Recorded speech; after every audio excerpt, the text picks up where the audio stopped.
بسم الله الرحمن الرحيم الحمد لله نحمده ونستعينه ونستغفره ونؤمن به ونتوكل عليه ونعوذ بالله من شرور أنفسنا ومن سيئات أعمالنا من يهد الله فلا مضل له ومن يضلله فلا هادي له ونشهد أن سيدنا ومولانا محمدا عبده ورسوله اللهم صل على محمد وعلى آل محمد كما صليت على إبراهيم وعلى آل إبراهيم إنك حميد مجيد وبارك على محمد وعلى آل محمد كما باركت على إبراهيم وعلى آل إبراهيم إنك حميد مجيد. عرض سلام دارم و درود احترام خدمت همه شما گرامیان. امیدوارم هر کجا که هستید در سایه اطراف متون و در تلاوت آیات کلام الله مجید هر لحظه و هر روز زندگیتان زیباتر از لحظات و روزهای گذشته آن سپری گردد. الله رو سپاس که یک بار دیگر این توفیق رو نصیب راه بنده قرار داد تا در خدمت شما گرامیان و سروران باشم با آیات دیگر از کلام الله منان و تدبر در معانی آن.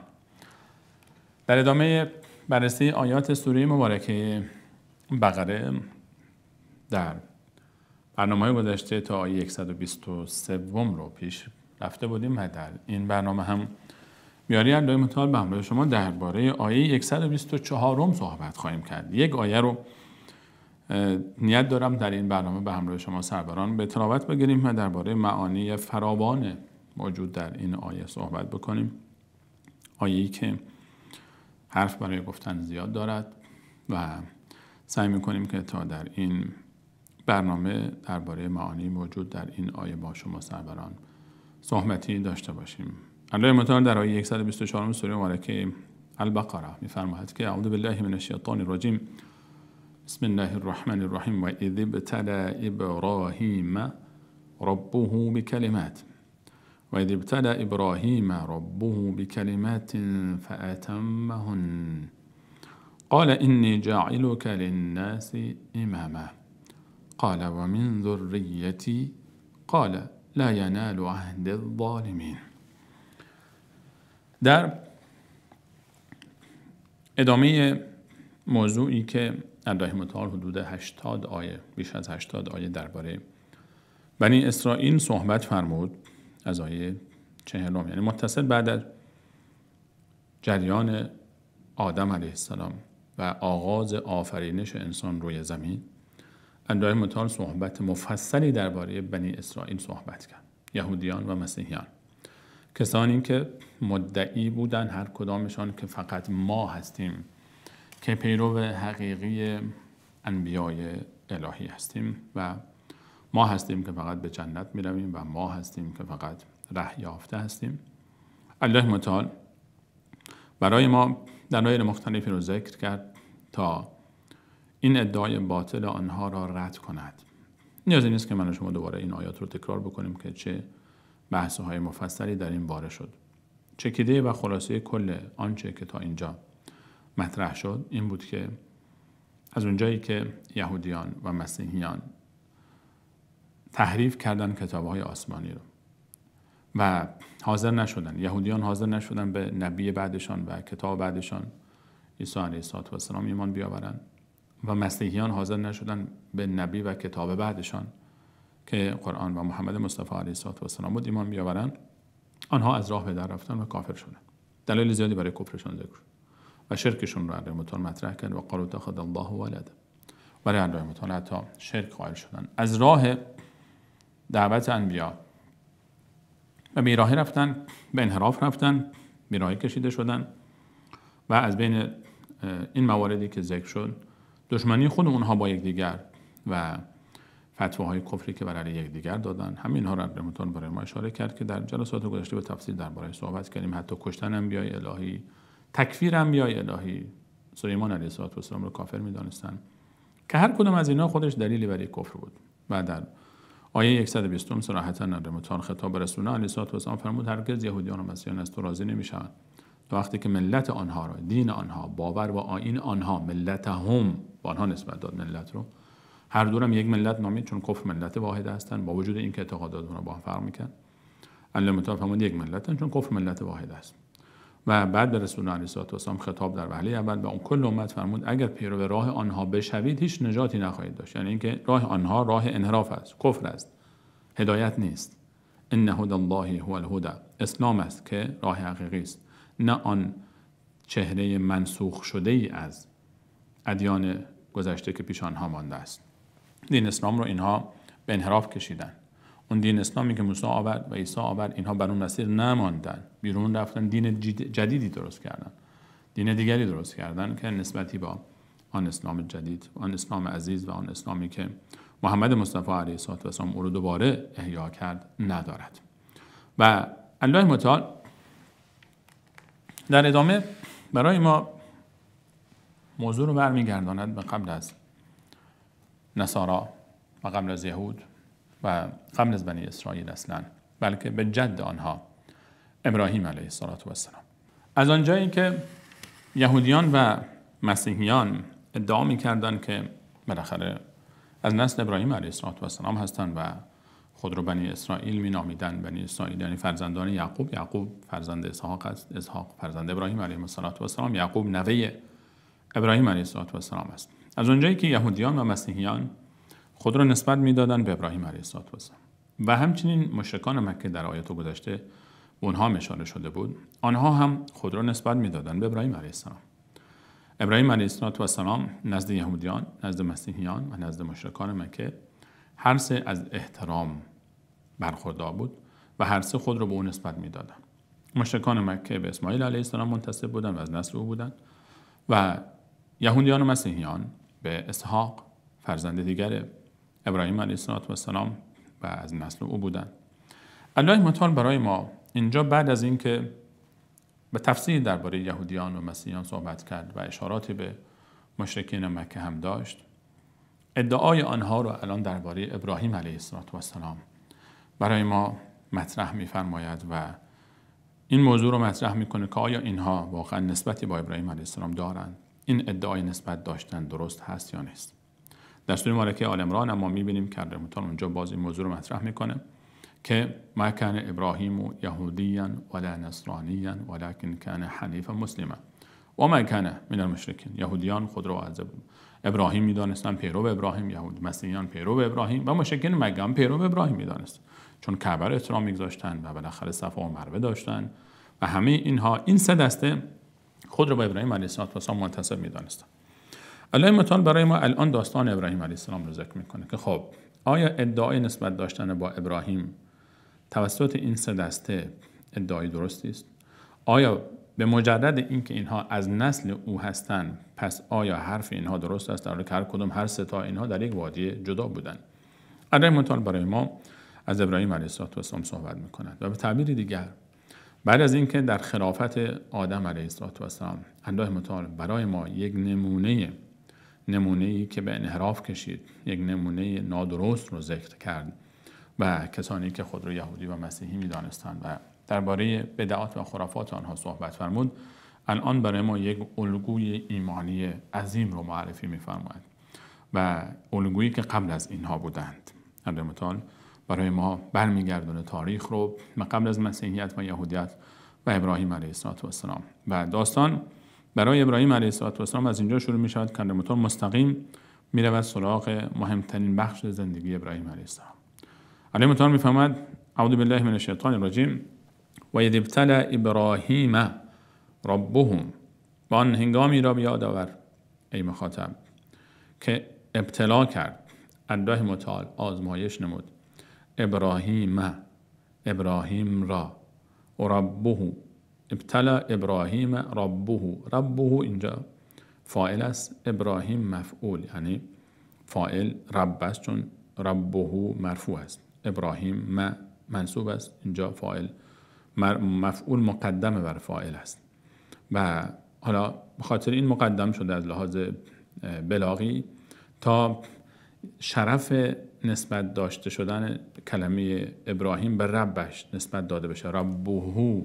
این رو مفسرین ذکر کردن از لحاظ بلاغی که خود این در این یک حکمتی است که شرف نسبت به رب رو، ضمیر هو که به ابراهیم برمیگرده به لفظ رب بچسبه در ادامه. و خلاصه بحث این است که ترجمه این آیه این گونه می شود که آن لحظه‌ای که وید ابتلى ابراهیم ربه، وقتی که رب ابراهیم او را ابتلا و آزمایش کرد، به کلمات، با دستوراتی. کلمات جمع کلمه است. کلمه، چند تا کلمه کنار هم میشه یک جمله و یک جمله میشه یک دستور، یک فرمان. به کلمات، با دستوراتی. و ابتلى ابراهیم ربه به کلمات، و آن هنگامی که الله متعال پروردگار ابراهیم او را با جملاتی، دستوراتی ابتلا کرد و آزمایش کرد. صحبت از ابراهیم علیه السلام است. ابراهیم نامی زیبا که بارها و بارها در قرآن کریم ذکر می شود. ابراهیم علیه السلام در قرآن کریم وقتی درباره ابراهیم علیه السلام صحبت می شود، یک شخصیت عظیمی رو الله متعال برای ما به تصویر می کشه.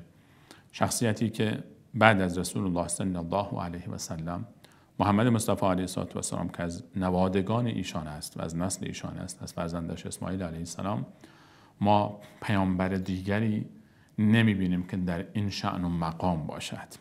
پیامبری که او رو ابوالانبیا نامیدن، پدر انبیای الهی، پدر اسماعیل علیه السلام است که از نسل اسماعیل علیه السلام محمد مصطفی صلی الله علیه و سلم به دنیا آمده است، و پدر اسحاق است که از نسل اسحاق یعقوب به دنیا آمده و از نسل یعقوب یوسف به دنیا آمده و از نسل یعقوب باز پیامبران بنی اسرائیل همه از نسل او هستند، من جمله موسی و عیسی و زکریا و یحیی و داوود و سلیمان و یونس و دیگر پیامبران الهی علیهم السلام که از نسل یعقوب علیه السلام هستند، پیامبران بنی اسرائیل، و همه اینها از نسل ابراهیم علیه السلام هستند. ابراهیم علیه السلام نام زیبا که وقتی انسان درباره زندگی این بزرگ مرد وقتی فکر میکنه و والله مو به تن بدن آدم سیخ میشه و مو به تن سیخ میشود از هیبت و جایگاه و عظمت و شکوه این انسان.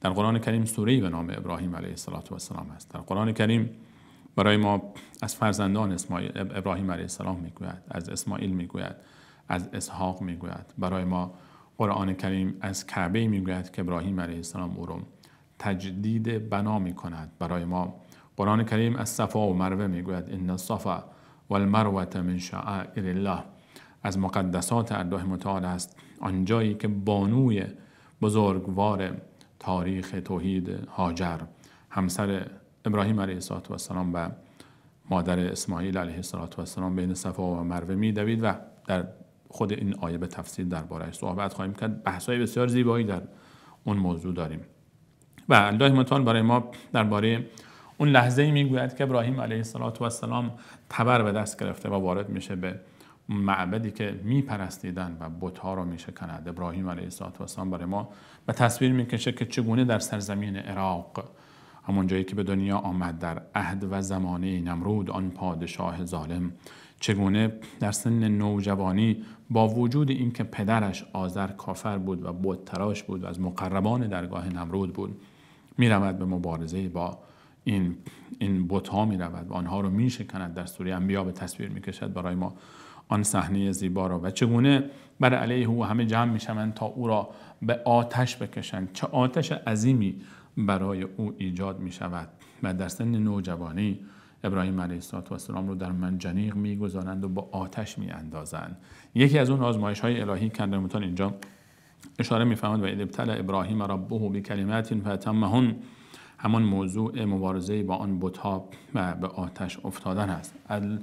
از داستان ابراهیم علیه السلام الله متعال برای ما میگوید و از هجرت‌های او، از لوط میگوید که برادرزاده ابراهیم علیه السلام است و هجرت ابراهیم علیه السلام رو ما داریم به سرزمین‌های مختلف. زندگی این بزرگوار که گفته می شود حدود 220 سال عمر مبارکش بوده است، کلاً در هجرت و در سفر و در دعوت گذشته است. از عراق به سرزمین شام و از سرزمین شام به سمت مصر و در مصر چه آزمایش‌ها و ابتلاعاتی که به سراغ ایشان می آید و سپس هاجر به زندگی ایشان اضافه می شود و از مصر دوباره هجرت می کند به سرزمین شام و از شام هجرت می کند به حجاز و به سمت کعبه می رود. در آن آزمایش عظیمی که الله تعالی از ایشان می گیرد و بانو هاجر رو به همراه طفل شیرخواری با همراه ایشان که اسماعیل علیه السلام هست رها میکند و میرود. خود فرزنددار شدن ابراهیم علیه السلام در سن بالای 90 سالگی خودش یک داستان مفصلی است و حکایت عجیبی است. پیامبری که در سن 90 سالگی که هیچ امیدی به فرزنددار شدن نیست، الله متعال به او فرزند میدهد و نه تنها یک پسر، 2 پسر نازنین به او میدهد در فاصله 10 سال از 2 همسر مختلفش. ابتدا اسماعیل از هاجر به دنیا میآید و سپس اسحاق از بانو ساره و این خانواده عظیم میشوند. این 2 بانوی بزرگوار هاجر و ساره میشوند مادر انبیای بعد از خودشان و ابراهیم علیه السلام میشود پدر انبیای بعد از خودش. بعد از آن که هیچ امیدی به فرزنددار شدن نبود، ابوالانبیا می شود و ذریه الله متعال به او می دهد عظیم. ابراهیمی که الله متعال برای ما ذکر می فرماید که این ابراهیم علیه السلام چه ایمانی داشت. این ابراهیم کان امه، ابراهیم را الله متعال می فرماید یک امت بود. یک امت بود به تنهایی، یک نفر خودش خیر او به اندازه خیر یک امت بود. یک نفر. این ابراهیم کان امه. و الله متعال درباره ابراهیم وقتی صحبت می‌فرماید و اتخذ الله ابراهیم خلیلا، الله متعال ابراهیم رو خلیل خود قرار داد. خلیل الله، خلیل آن دوستی گفته می شود که محبت او در خلال قلب انسان پر میکنه قلب انسان رو. بالاترین درجه محبت است و 2 نفر در طول تاریخ بشر به این درجه و مقام دست یافتن، خلیل الله ابراهیم علیه السلام و خلیل الله محمد مصطفی صلی الله علیه و سلم که رسول الله علیه السلام فرمود که الله متعال ایشان را به عنوان خلیل خود قبول کرده است و من فرمود اگر میخواستم در بین یاران خود خلیلی انتخاب بکنم که محبت او در جای جای قلب من جا گرفته باشد و بالاترین محبت رو داشته باشد، ابوبکر رو انتخاب میکردم. اما من قلب خودم رو به الله متعال سپردم و الله متعال تمام قلب مرا پر کرده است محبت او. و ابراهیم علیه السلام رو ما میبینیم که چگونه آزمایش میشود با فرزند نازنینش اسماعیل علیه السلام. الله متعال برای ما از این موضوعات اشاره میفرماید و ابتلى ابراهیم ربه بکلمات، با دستوراتی من الله با عظمت ابراهیم را آزمایش کردم. ابراهیم علیه السلام را الله متعال دستور میدهد تا اسماعیل جان رو با هاجر در همون مکه‌ای که به واد غیر ذی زرع، خود ابراهیم علیه السلام در سوره ابراهیم علیه السلام میفرماد ربنا انی اسکنت من ذریتی بار لها، اونها رو میگذاره در دشتی که الان شما تصور کنید محل مسجد الحرام فعلی و مکه رو شما خالی از هر گونه ساختمان و سکنه تصور کنید، کوه‌ها و تپه‌هایی که در میانشان سنگ‌هایی است و شنزارهایی است. در محل مسجد الحرام فعلی وادی خشک لم یزرعی که انسانی زندگی نمی کند، در آن گرمایی که الله متعال به شرف و مکانت این مکان بیشتر و بیشتر بیفزاید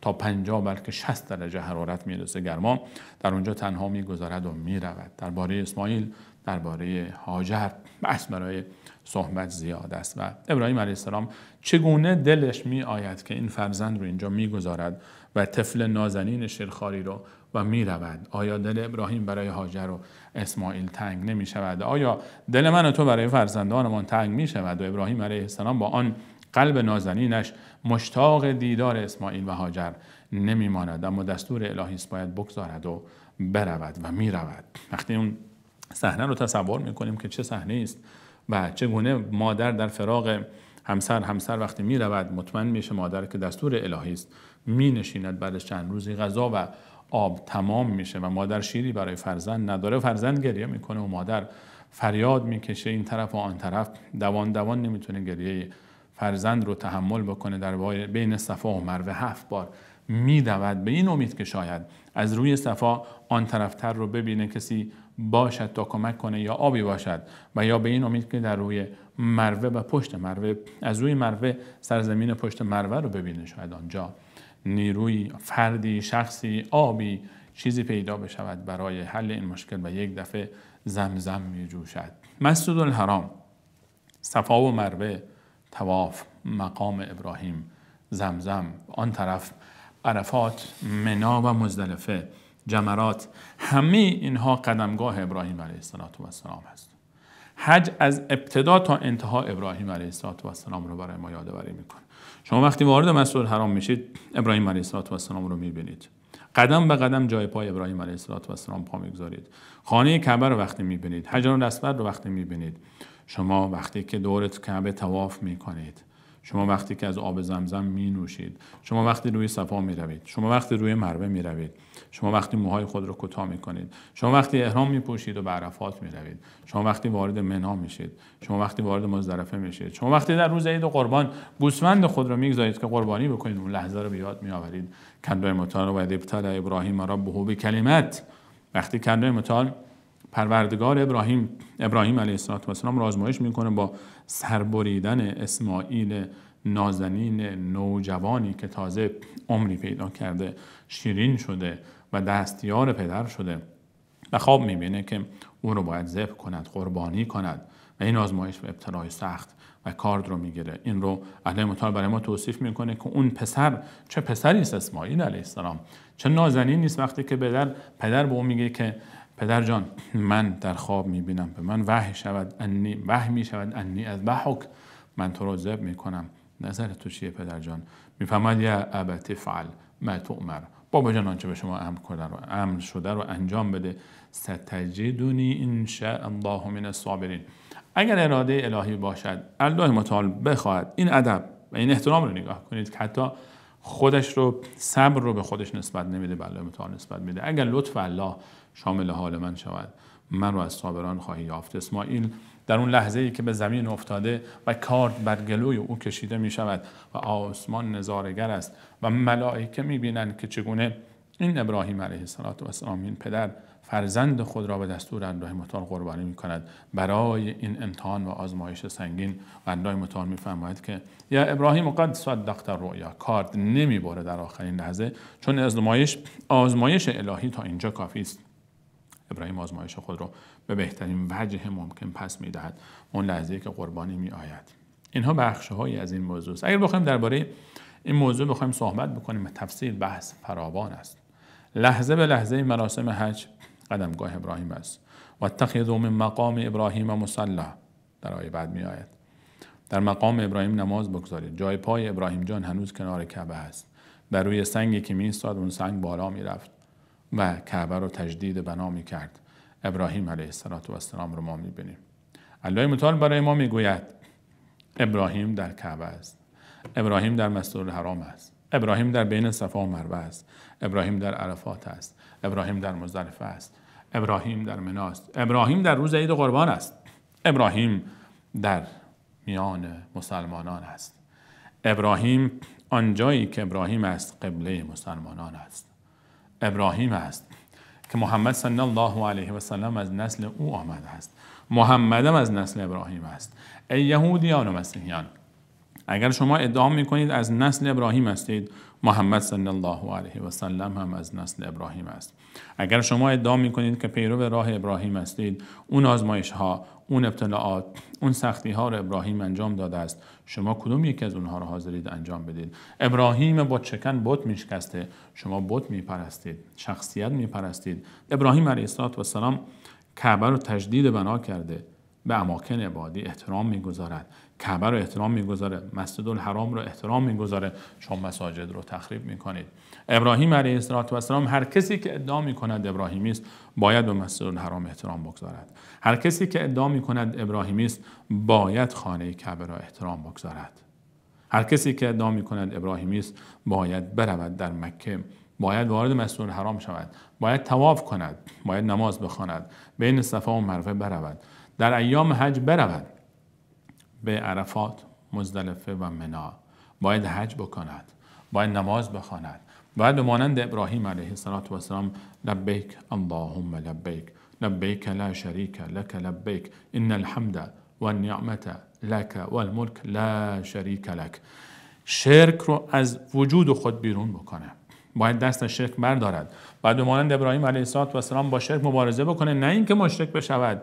بگویید که عزیر ابن الله، ای یهودیان، و یا مثل شما مسیحیان بگویید که المسیح ابن الله، این گونه بکنید. یا مثل شما مشرکان مکه که بگویید ملائکه بنات الله هستند، نعوذ بالله دختران الله متعال هستند. کدام یک از شما به ابراهیم حقدارتر هستید؟ ان اول الناس بابراهیم للذین اتبعوه و هذا النبی والذین آمنوا. نزدیکترین افراد، حقدارترین افراد به ابراهیم علیه السلام این پیامبر است و مؤمنانی که با او هستند. ان اول الناس به ابراهیم للذین اتبعوه، اون کسانی که متبع او هستند، در راه او هستند، در مسیر او هستند. شما چگونه ادعای پیروی از ابراهیم رو دارید؟ به کعبه ابراهیمی ارزش قائل نیستید. قبله شما قبله ابراهیمی نیست.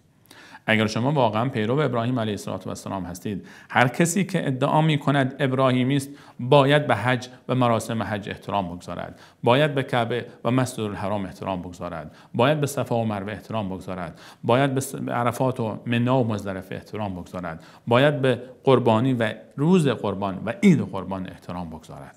اینها مقام ابراهیم هستند، جای پای ابراهیم هستند. اینجاست ابراهیم علیه السلام. ابراهیم پیش ماست. ابراهیم علیه السلام، ما در مسیر ابراهیم راه می رویم. ماییم که پیروان حقیقی ابراهیم هستیم یا شما؟ الله متعال برای ما از ابراهیم میگوید. ابراهیم علیه السلام. ابراهیم علیه السلام را الله متعال برای ما اینجا معرفی میکنه. آیات پیش رو الله متعال میفرماید در یک تعبیر بسیار مختصر: و اذ ابتلى ابراهیم ربه بکلمات فاتمهن. آزمایش‌های متعددی در مسیر زندگی ابراهیم علیه السلام قرار می‌گیرد. دستوراتی از سوی الله متعال برای آزمایش او از همون ابتدا در مرحله زندگی او تا تجدید بنای کعبه و تا قربان کردن ابراهیم علیه السلام، اسماعیل علیه السلام، همه اینها رو، تمام آزمایشاتی که در مسیر راه ابراهیم علیه السلام قرار می‌گیرد، به بهترین وجه ممکن ابراهیم علیه السلام آنها را پشت سر می‌گذارد. این نام یادآور ایمان است، یادآور صبر است، یادآور استقامت است، یادآور محبت است. و رسول الله علیه السلام از شدت محبتش به جد بزرگوارش ابراهیم علیه السلام نام آخرین فرزند خود را ابراهیم نامید. ابراهیم علیه السلام تنها فرزندی است که در اسلام به دنیا آمده است. قول راجع این است که ابراهیم علیه السلام، ابراهیم جان، در مدینه منوره رضی الله عنه در سال هشتم هجرت به دنیا آمد و مادرش ماریه رضی الله عنها است. و ابراهیم جان وقتی به دنیا آمد 1.5 سال عمر داشت و از دنیا رحلت فرمود و رسول الله صلی الله علیه و سلم برای او اشک ریخت. نام ابراهیم رو به خاطر ابراهیم علیه السلام بر روی فرزند نازنینش گذاشت، آخرین فرزند رسول الله صلی الله علیه و سلم. و ابتلى ابراهیم ربه بکلمات. در متون میفهمد ابراهیم، ابتدا داستان ابراهیم علیه السلام و اسماعیل و اسحاق و یعقوب ذکر می شود و بعد نتیجه گیری داستان بعداً ذکر می شود. اینجا فقط من یک اشاره کردم به اصل موضوع و ارتباط این موضوع، ذکر نام ابراهیم علیه السلام بعد از این همه داستان‌هایی که تا اینجا ذکر شد. اینجا ابراهیم علیه السلام به عنوان معیار، به عنوان میزان مطرح می شود در بین مسلمانان و مشرکانی که در مکه بودند و یهودیان و مسیحیان. هر 4 گروه خود رو به ابراهیم علیه السلام نسبت میدن. اما حقدارترین آنها کیست؟ کی ابراهیمی است در حقیقت؟ پیرو ابراهیم علیه السلام کیست؟ آیا یهودیان؟ آیا مسیحیان؟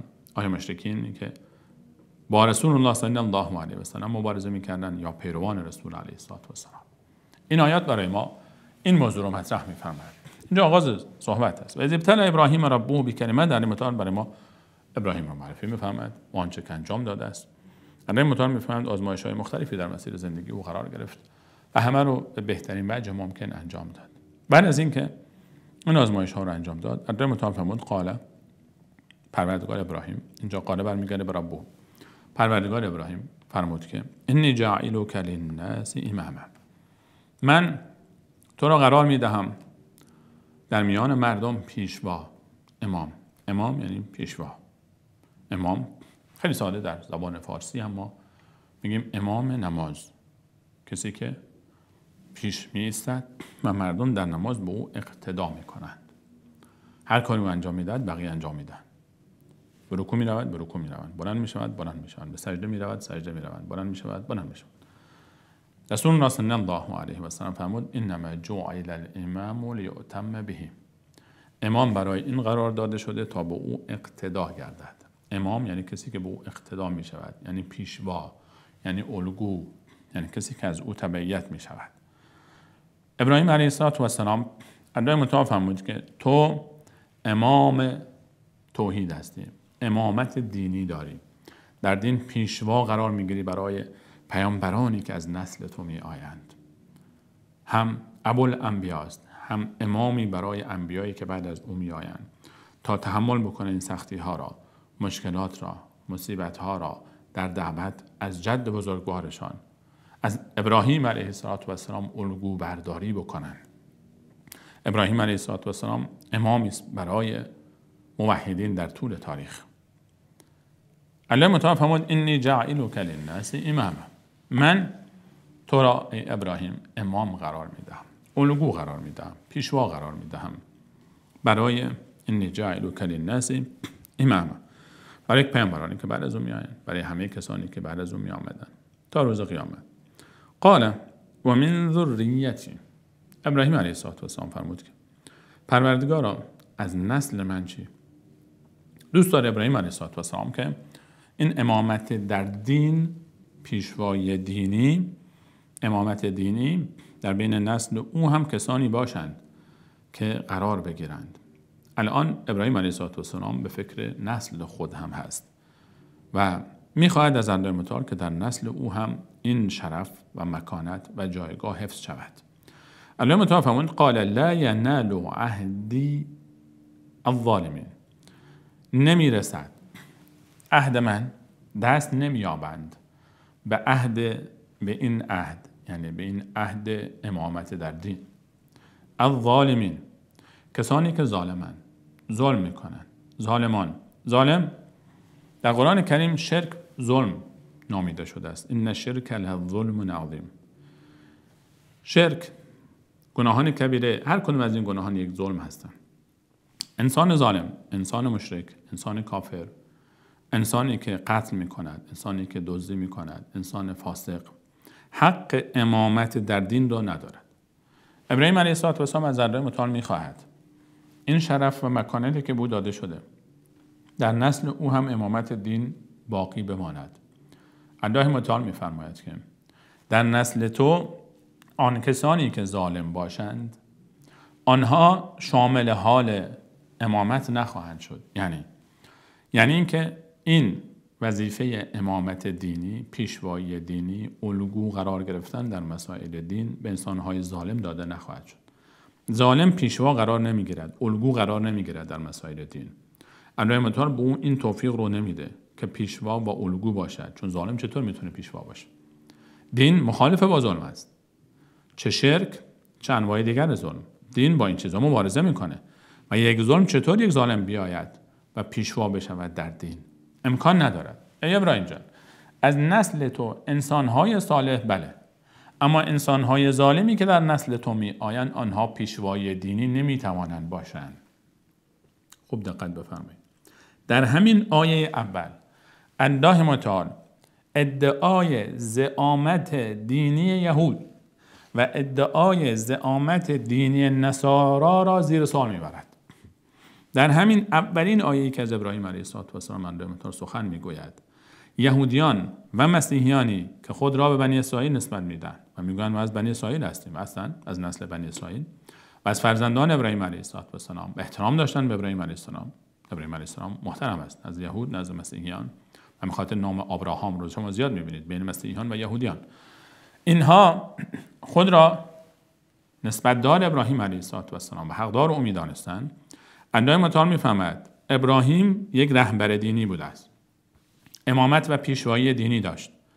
از الله متعال خواست در نسل او، ذریه یعنی فرزندان، نسب او، فرزندان خود شخص یا فرزندان او، در بین فرزندان او هم این جایگاه باشد. الله متعال میفرماید به ابراهیم علیه السلام فرمود که در بین نسل تو کسانی که ظالم هستند نمیتوانند پیشوا و الگوی دین قرار بگیرند. کسانی که ظالم هستند.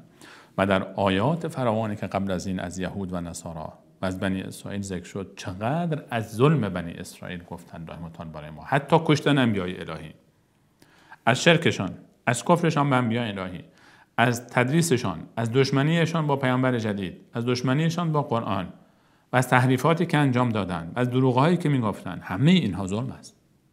در همین آیه متعال میفهمد ای یهودیان ای مسیحیان، شما که خود را نسبت به ابراهیم علیه السلام میدهید، اون زعامت دینی، الگوی دینداری برای شما سزاوار نیست. الله متعال به شما نداده.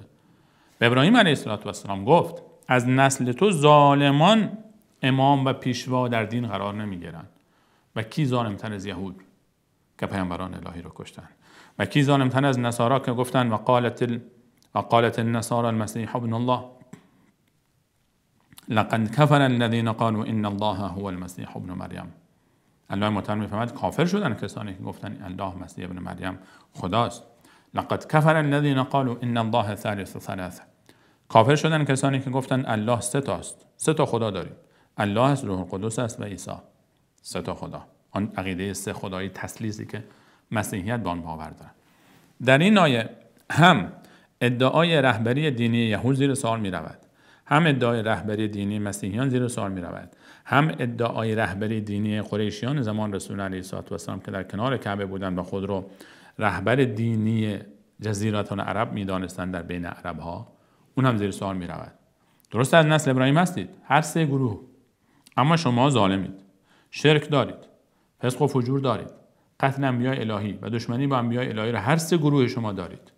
یهودیان کشتن، مسیحیان کشتن و همچنین مسیحیان مگر با رسول الله علیه السلام نمی جنگیدن؟ مگر دشمنی نداشتن؟ خود قریش با رسول الله علیه السلام مگر نمی جنگیدن؟ دشمنی نداشتن؟ قصد کشتش رو نداشتن؟ دشمنی با انبیاء الهی است. همه شما ظالمید.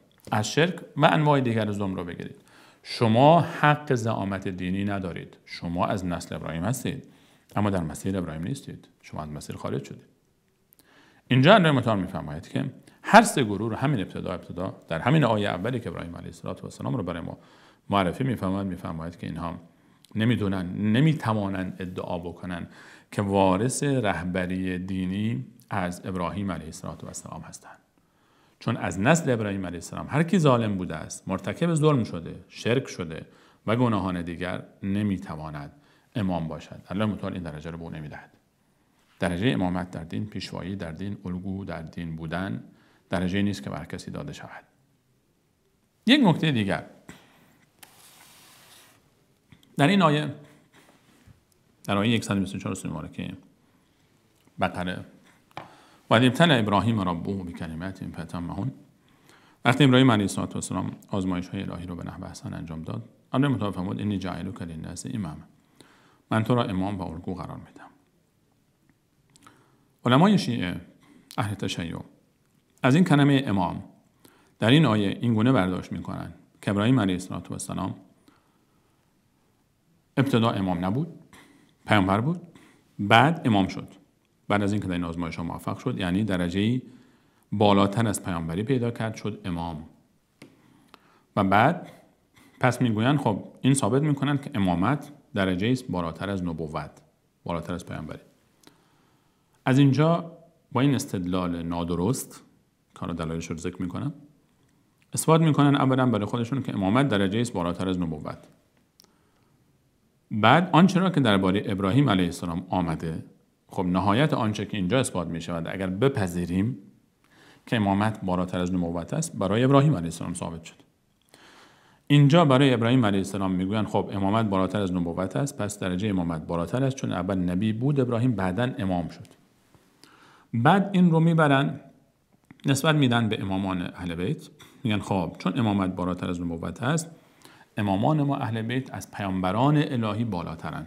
این اعتقاد نزد شیعه جزء اصول اعتقاد شیعه است که میگوید امامت درجه‌ای بالاتر از نبوت است و برای این اعتقاد هستند که امامان 12گانه شیعه در درجه و مقام از تمام انبیای الهی بالاترن، به استثنای محمد مصطفی صلی الله علیه و سلم. این اعتقاد شیعه است. این اعتقاد کفری است، خیلی واضح، سریع و بدون تعارف. این اعتقاد کفر است. کسی اعتقاد داشته باشه درجه‌ای به نام امامت وجود دارد که بالاتر از پیامبری است، کفر است. خب دلایل رد این موضوع: اولا ما اینجا که گفتن امامت درجه بالاتر از نبوت است. خود این دلیل این نیاز به اثبات دارد. خود این درست نیست. این دلیل اینجا ابراهیم علیه السلام را علیه متعال فرمود تو رو پیشوا قرار میدم و الگو قرار میدم. تنها برای ابراهیم علیه السلام نیست. امامت برای همه انبیا است. تمام انبیای الهی امام بودند. به این معنا که پیشوا، الگو و مقتدای ملت پیروان خود بودند. هر پیامبری در بین پیروان خودش پیشوا بوده، الگو بوده، امام بوده یا نبوده؟ شما وقتی پشت سر کسی نماز میخوانید اون امام شما هست یا نیست در نماز؟ طبیعاً هست. طبیعتاً که هست. خب وقتی که پیامبری امام میشده نماز میخواندن پشت سرش پیروانش، امام اونها بوده است یا نبوده است؟ بوده است.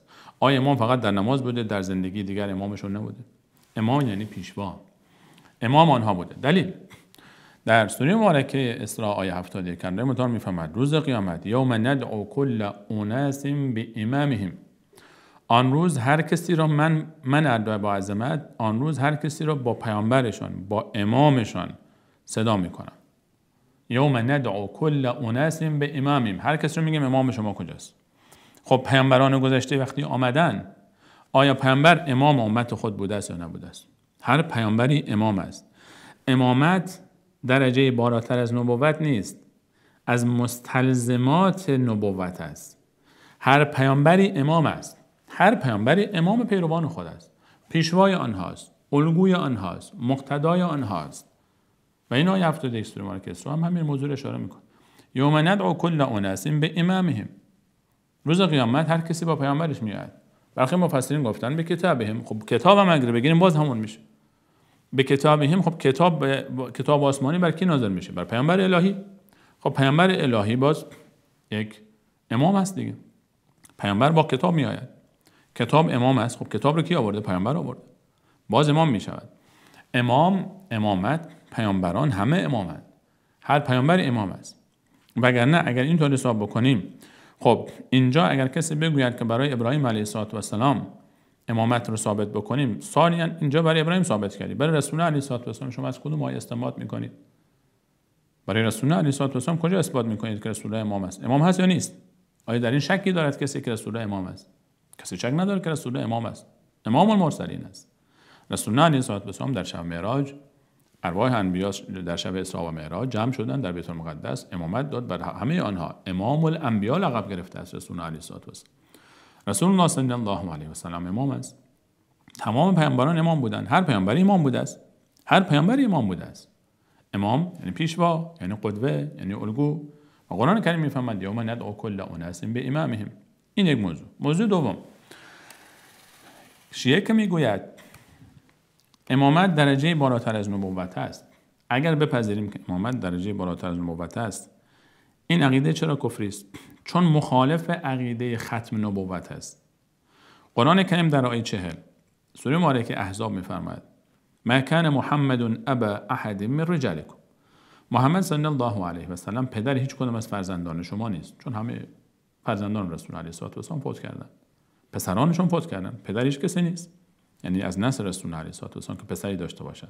ولکن رسول الله و خاتم النبیین، خاتم النبیین، رسول الله صلی الله علیه و سلم و خاتم النبیین است، آخرین پیامبران است. خاتم نبیین یعنی آخرین پیامبر. بعد از رسول الله علیه السلام پیامبر دیگری نیامده است. آیه صریح قرآن است. الله متعال میفهمد محمد مصطفی خاتم النبیین است. حتی نام مبارک ذکر میشه ما کان محمد ابا احد من رجالکم ولکن رسول الله و خاتم النبیین. خاتم نبیین است.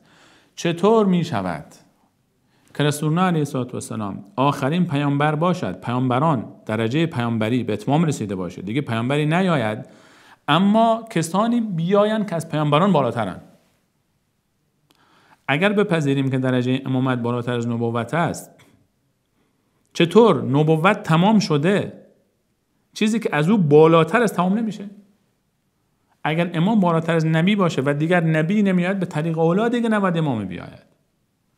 اگر شما بگویید که آخرین پیامبر محمد مصطفی علیه السلام است، نبی آخرین نبی رسول الله است دیگه، بعد از اون نبی نمیآید. اما کسانی میآیند که در درجه و مقام از نبی بالاتر هستند، خب ختم نبوت دیگه معنایی نداره، معنایی پیدا نمیکنه.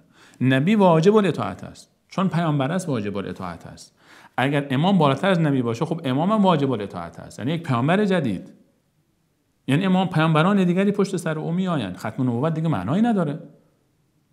وقتی که پیامبری تمام شده، پیامبری دیگری آمده، امامی آمده بالاتر از پیامبر، خب شما دیگه چرا میگید که بهاییان کافرن چون که طبق داعشیه میگن بهاءالدین ولد پیامبر است؟ شما چرا اونها رو کافر میدانید؟ شما خودتون اعتقادی بدتر از اون دارید که اونها میگن یک پیامبری آمده، شما میگید نه، کسانی آمدن 12 نفر که بالاتر از پیامبران هستن. حتی اونها میگن یک پیامبر جدید آمده، چرا اونها رو کافر میدانید؟ اعتقاد شما که از اونها بدتر است. 12 امام رو شما قائلید هر کدوم یک امام جدید است. و غیر از این که حالا امام رو شیعه عالم به غیب میداند، حاضر ناظر بر اعمال میداند، صفات الله متعال رو به اونها دادن و میدانید. به تفصیل ما در تلویزیون لسان حق در این موضوع صحبت کردیم به سالها. آخوندهایی که میگن که خدا 12 تا خدا مثل خودش خلق کرده است که فقط یک تفاوت با او دارن که خدا نیستن، وگرنه در همه صفات با خدا شریکن. این اعتقاد شیعه است. شیعه امام رو عالم الغیب میداند، در حالی که این صفت خاص الله متعال است. همه جا حاضر و ناظر میداند، این صفت خاص الله متعال است. هر کدوم از اینا شرک است. حالا اون بحث دیگری است. اما آنچه درباره امام، این اعتقاد که امام بالاتر از نبوت است، شیعه این جزء اصول اعتقادش است. به همین خاطر شما میبینید فیلم هایی که شیعه درباره انبیاء الهی درست میکنه، سواء این کار درست است این کار یا نیست، اون بحث دیگری است که درست نیست. به تصویر کشیدن یک نبی الهی درست نیست، چون پیامبر معصوم است. چون معصوم است، خالی از خطا و اشتباه است. هر رفتاری الگو است. شما یک انسان غیر معصوم رو جای پیامبر معصوم بیاورید، چطور میآورید جای اون یک بحث دیگری است. اما فیلم هایی که شیعه درباره پیامبران الهی درست کرده، تمام پیامبران رو تصویر کشیده. یک شخصی آمده چهرهش واضح آشکار به عنوان فلان پیامبر. اما فیلم هایی که درباره امامان اهل بیت درست کرده، امام رو نشون نمیدن. امام رو چهرهش رو نورانی میکنن، نشون نمیدن. اصلا چهره رو نشان نمیدن. چرا؟ چون اعتقاد دارن که امام بالاتر از پیامبر است. امامان بالاتر از پیامبران هستند. کسی که اعتقاد دارد درجه امامت بالاتر از درجه نبوت است، منکر ختم نبوت است. اعتقاد به ختم نبوت ندارد. میگه پیامبران تمام نشده، برای که پیامبر بهتر از اونها بالاتر از اونها آمده است. این کفر است. حالا نگید خب بهتر از پیامبر نیستن، خب ختم نبوت در باره نبیین صحبت میکنیم. نه، حالا اگر کسی توجیه بکنه میگه ما نگفتیم که بالاتر از محمد مصطفی است. الله میفهمد محمد مصطفی آخرین پیامبران است، پیامبر دیگری نمیآید. شما میگید که پیامبری نمیآید ولی امام میاد که بالاتر از پیامبر است. خب این نقض آیه قرآن است، صراحتاً مخالف است با آیه قرآن. موضوع بعد، دلیل بعدی.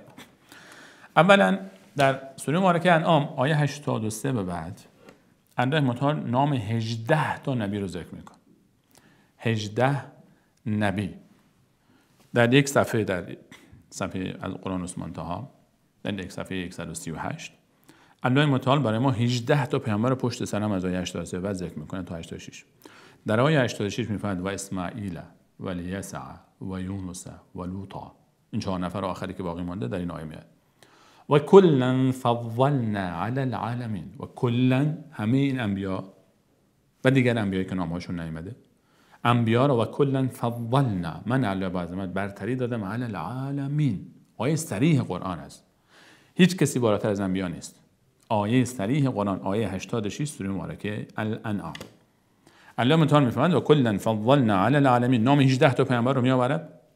در هیچ جای قرآن نام 18 تا پیامبر پشت سر هم نیامده که اینجا میاد. آیه 83 تا 86.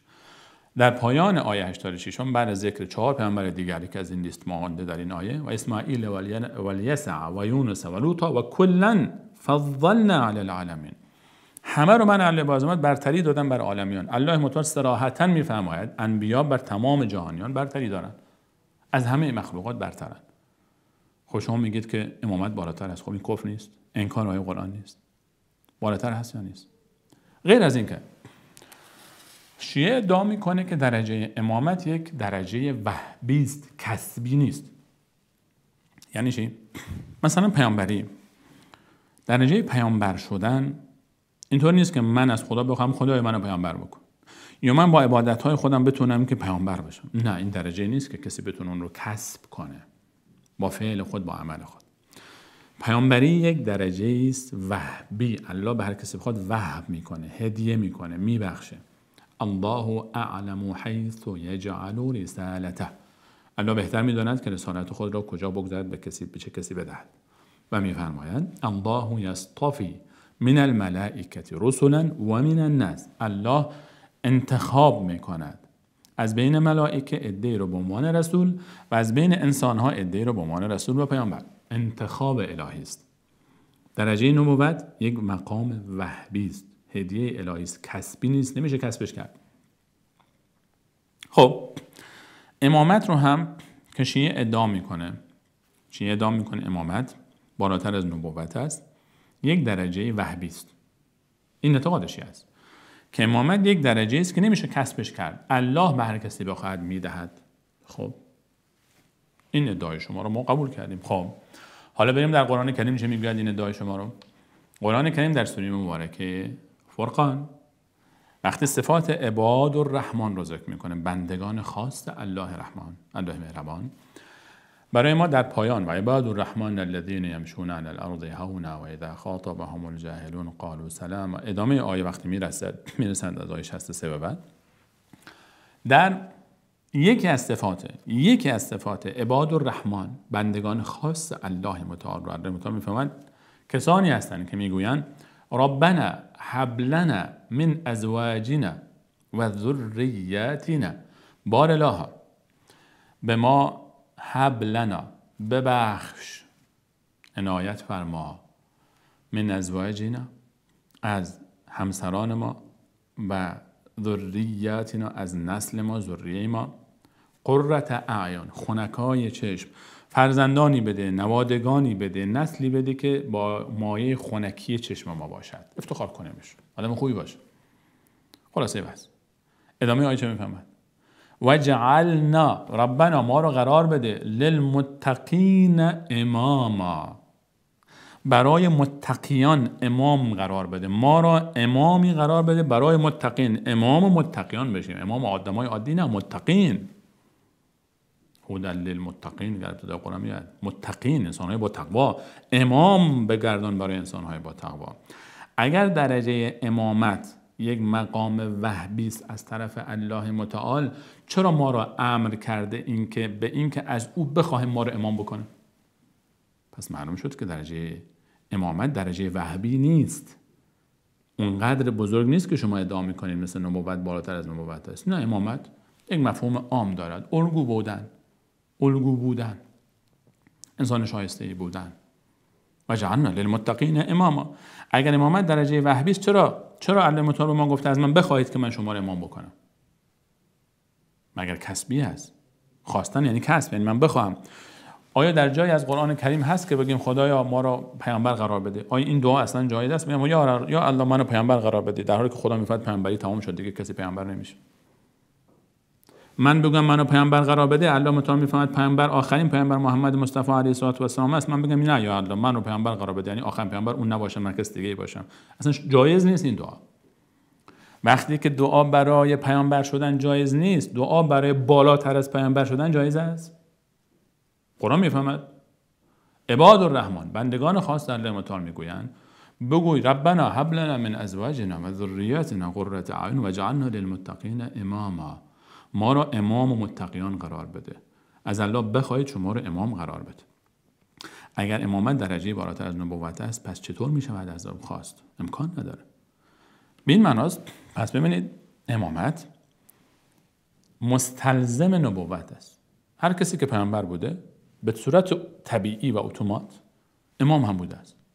امام بوده، پیشوا بوده، الگو بوده، با او اقتدا میکردن دیگران.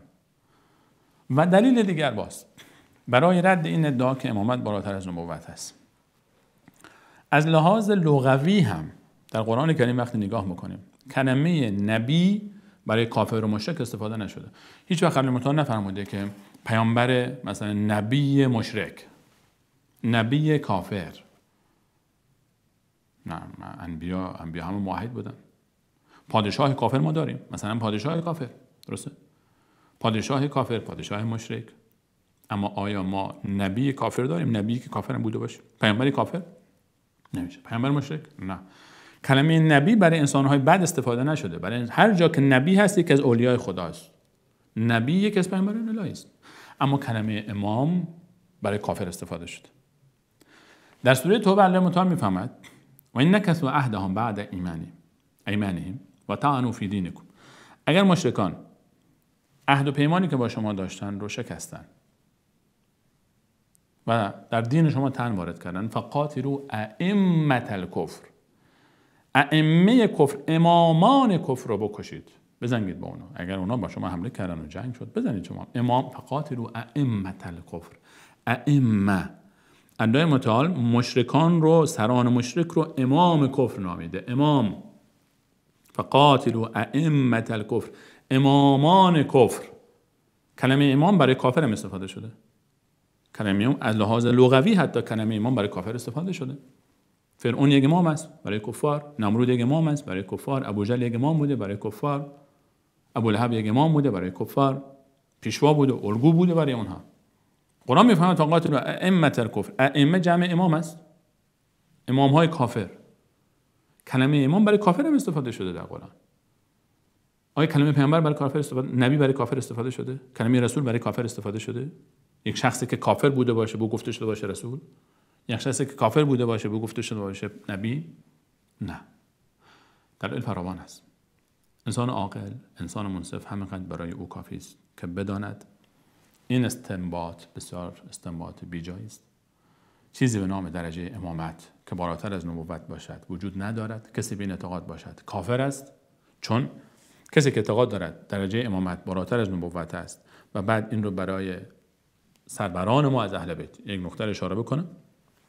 علی رضی الله عنه، حسن، حسین تاج سر ما هستند، خاک پای اونها سرمه چشم ماست و ما بر این اعتقاد هستیم که 11 نفر، امام 12 که اصلا وجود ندارد، این هیچ دلیلی خودشیه برای اثباتش نداره اصلا که وجود دارد، امام غایب یا امام زمان.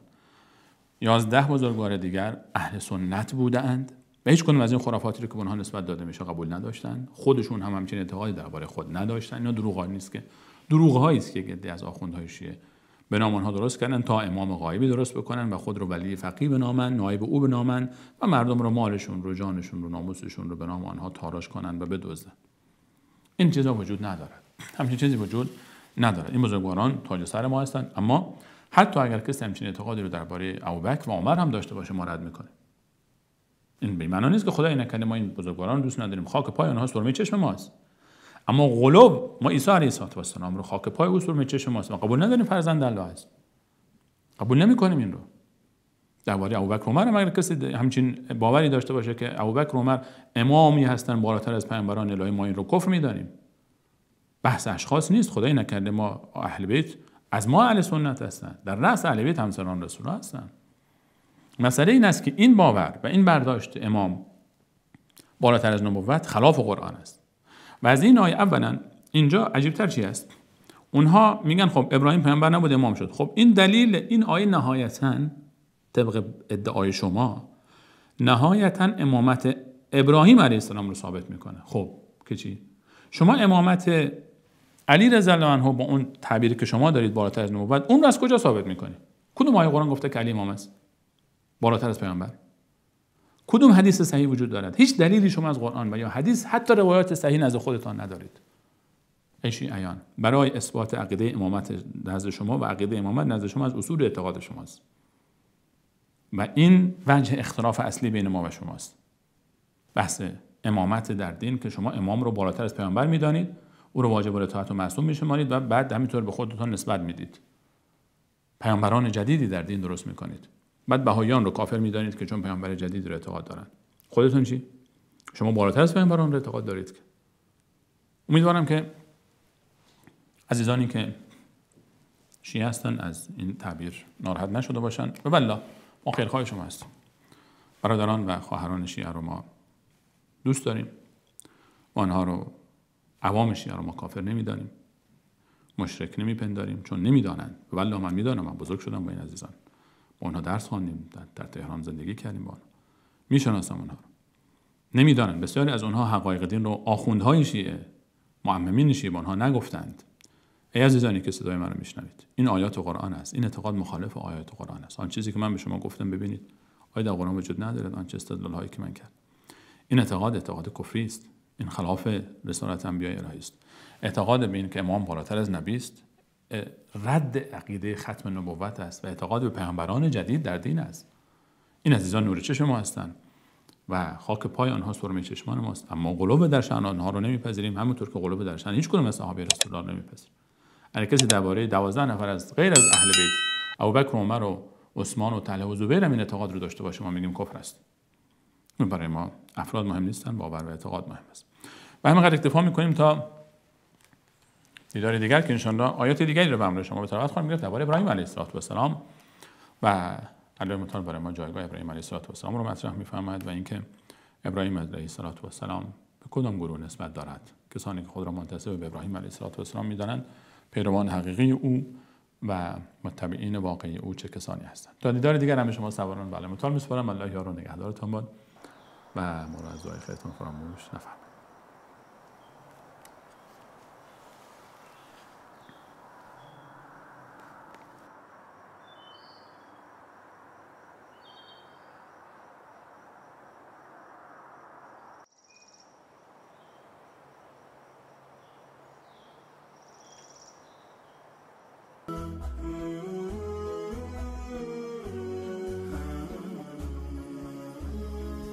عزیزانی که مایل به دریافت این برنامه جهت پخش در کانال‌های خود هستند با راه‌های ارتباطی زیر مکاتبه نمایند.